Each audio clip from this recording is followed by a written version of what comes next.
You know, I'll never forget the first week after I got saved and I learned to trust in Jesus Christ. My life had been so turned upside down by the love of God that I couldn't wait to share it with everybody I knew.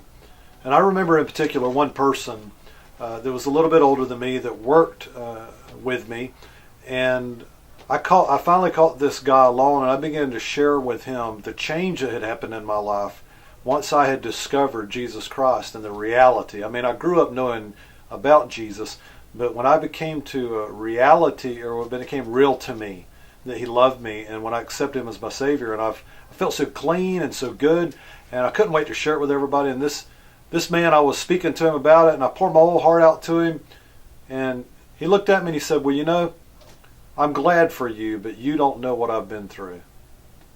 And I looked at him that day and I said, I don't know what you've been through, but you don't know what I've been through. I've ran into Jesus Christ Himself, and my life has been changed forever. See, that man was discouraged. And most people that you run across, even believers today, most of them are suffering from some type of discouragement.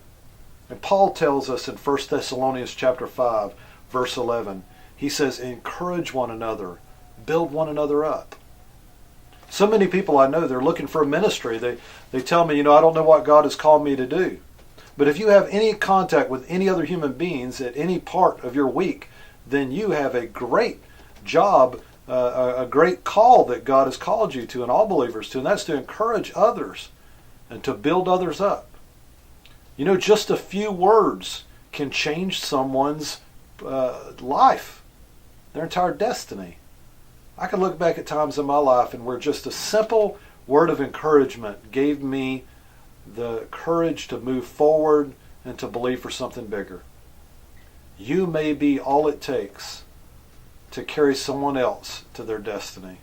It may be someone you'll never see again, but if you can just learn to encourage people randomly, you will find that the privileges that come from it are immeasurable.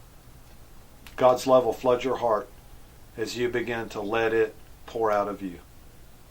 Have a grace-filled day. We'll see you next time.